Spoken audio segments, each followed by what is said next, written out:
nchi ili kukabiliana na mambo disaster yoyote yenye inaweza kutokea. Katika ile mambo ya border protection huko Mandera, niliongea juzi na ningependa kurudia tena kusema kwamba taifa letu liko salama. Liko salama sana. Hakuna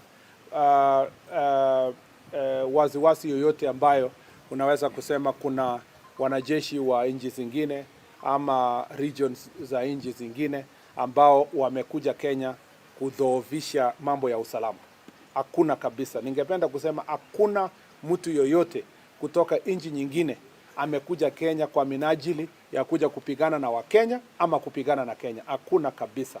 Na nilisema kwamba kila mara tunapokuwa na shida katika nchi jirani, unapata kwamba wananchi wanatorokea upande za Kenya, wengine wakikuja upande huu wanatafuta usalama. Ni ile kwamba nchi yetu iko salama.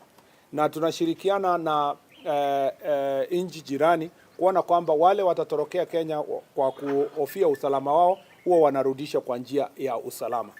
Kwanza ningependa kusema kwamba enemy ambayo tunaendelea kupigana nayo ni Al-Shabaab. Hawa ndio terror group ambayo imetusumbua kwa miaka mingi sana. Sisi hatupigani kama nchi na nchi ya Somalia, hatupigani na region yoyote ya Somalia. Sisi tunapigana na adui moja ambaye ni Al-Shabaab. Na kwa hivyo wale ambao nimeona wengine ambao wamewahi kuwa katika ofisi za uongozi katika taifa letu wakiongea kiholela kwa mambo ya usalama. Hakuna mtu anaweza kuongea kiholela kama umewahi kuwa na ofisi hapo awali. Haiwezekani. Na mimi nataka kushukuru former waziri MATIANG'I kwa sababu amejiweka kwa njia ambayo ameheshimu ile ofisi amewahi kuwa waziri kama mimi. Hakuna siku nitatoka hiyo ofisi alafu wakati muda wangu umeisha nimetoka kwa hiyo ofisi niende niongee kiholela kuhusu security ya nchi. Nimeona wale wamewahi kushika ofisi za juu. Vice President Kalonzo, former Vice President wa Munyoro. Wanaenda kuongea huko nje kiholela mambo ya usalama. Wanatafutia siasa ya pesa nani mambo ya usalama. Kweli tumekuwa na bahati mbaya kwamba watu kama hawa wamewahi kukaa kwa National Security Council. You know, mtu umewahi kukaa kwa National Security Committee. You know, huwezi enda kuongea kiholela mambo ya uongo ili kuharibia nchi yako. Mimi nataka kusema hapa wazi. Kenya is not under any threat from Somalia or any regional force from Somalia. The only threat we face as a country is the threat of Al-Shabaab. And every time our neighbors have any challenge, we have been able to accommodate any of the citizens of Somalia who have come to Kenya and return them in the right way. Some who have been able to be returned have been accommodated in Dadaab refugee camp. There has never been a threat. And I want to insist here, Kenya is not under occupation. You know, I see some lawyers speaking very in a casual manner.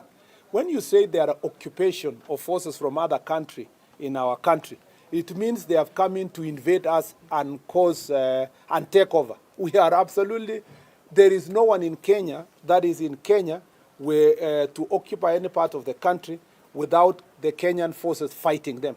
And that's why any part we see an Al-Shabaab operative, we have been fighting them. Any other person who has come to look for safety, we have always found ways of returning them back to their country. Again, I want to reiterate that the security team that has gone to the media team that I saw some of the news items that some of your journalists went there.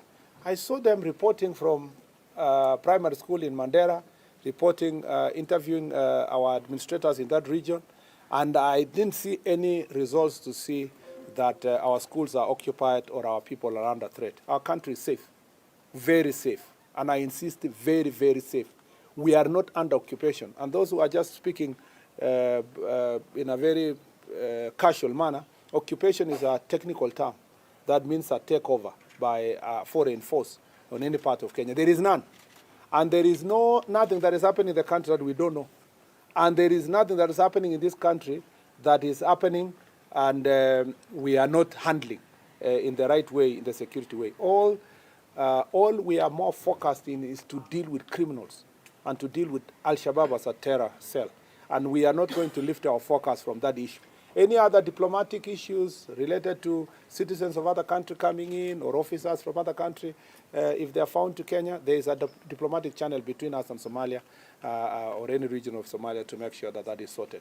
Kenya is safe and working with its partners to make sure that we continue dealing with the threat of terrorism, especially of Al-Shabaab. And we are very focused. In any case, the people who have been speaking have been talking about that we are in conversation with Al-Shabaab. So they need to calculate their statements properly. One hand, they say the government of Kenya has talked to Al-Shabaab. Now they are jumping. They are saying that, no, it's not Al-Shabaab. We are talking to the enemies of Al-Shabaab. So they need to tell us, are they with Al-Shabaab or are they with the citizens of Kenya? And this cheap politics that is being done using security must stop. And I want to remind former Vice President Kalonzo Musyoka and the former Deputy President, together with all those people who are speaking, especially persons who have held offices. I see the former Attorney General sitting there. He was a member of National Security Team. I see sitting there former Minister MATIANG'I of Interior, the National Security Team. Former Vice President Kalonzo has sat in National Security Team. Former Vice President Wamunyoro has sat in National Security Team. They must conduct themselves in a manner that demonstrates that they understand, even though they have personal challenges with leadership, they must also not struggle with the question of security. They must understand that this is not a sector that you can play political sport. So for our people, for our citizens in Mandera, everything is in order. We will, if there is any challenges of any person who is spotted in our country, civilian or otherwise, that have visited our nation, you know that we are going to deal with those issues, and we have always dealt with. But at the moment, our country is safe. You are asked two questions, yeah, and I've answered. Yeah. So the last two questions. I really want to ask a question. Lady, yeah. Yeah, sure. So my name is Violet Auma. I work with TV47 in Gachagua County. Sometime back, we covered a story over a police post that has only one police officer. Yeah. Are you aware that we have police stations or police posts that have less police officers? Absolutely. Do you have plans to deploy more?